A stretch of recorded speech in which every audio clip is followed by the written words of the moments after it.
हमारा ही बाबा के महला तू महला, महला के झझरी के वाड़ा हो, महला के झझरी के वाड़ा हो।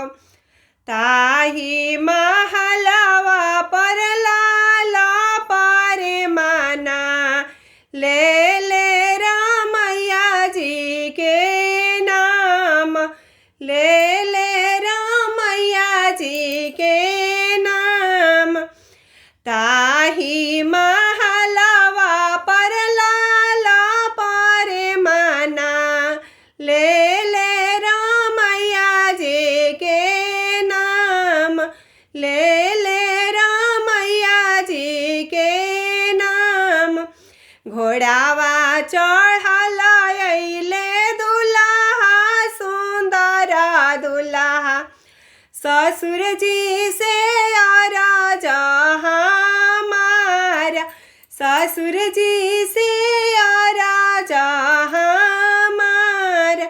ई हो पर माना हो हमारा के दे, हम लेबो दहेजा लगाई, हम लेबो दहेजा लगाई।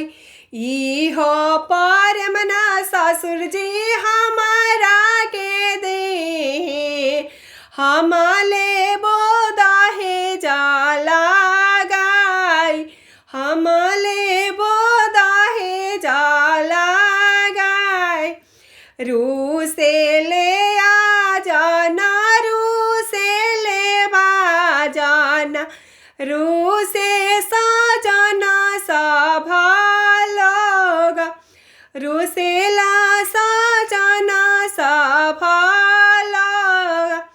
पालकी भीतर भैले रूसेले सुंदर दुल्हा, समाधि कुहाइल जासु, समाधि कुहाइल जासु।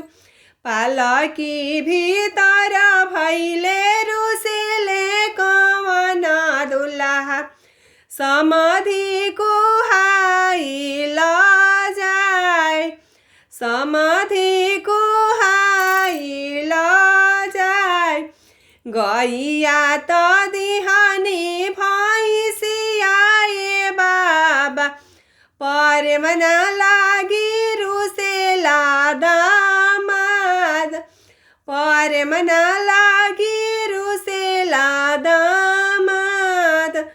गैया त देबो भैंसिया ए बेटी, देई देबो हमायन धन देज।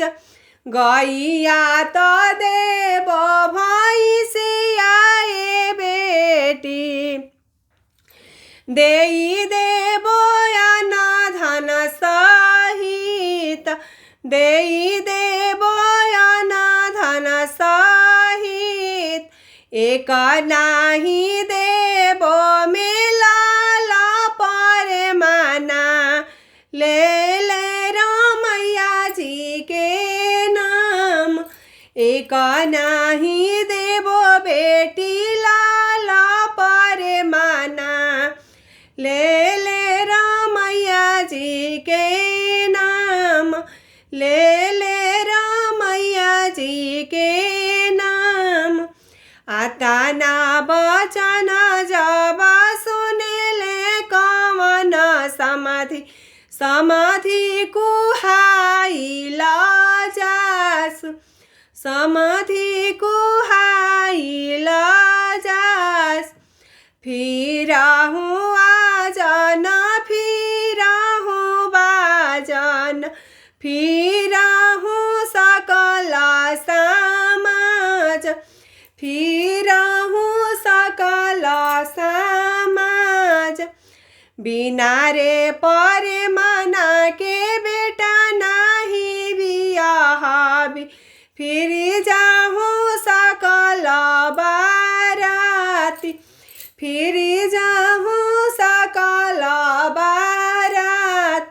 बिना रे परे मना के बेटा नाही बियाह फिर जाहूँ सकल बारात फिर जाहूँ सकल बारात आता ना बचन जब सुनेली सुंदर बेटी आता ना बचन जब सुनेले बेटी के बाबा हाथ जोड़ी करेले गोहार आता ना बचन जब सुनेले बेटी के पापा हाथ जोड़ी करेले गोहार हाथ जोड़ी करेले गोहार ले हूँ दुल्हा हो लाल पर माना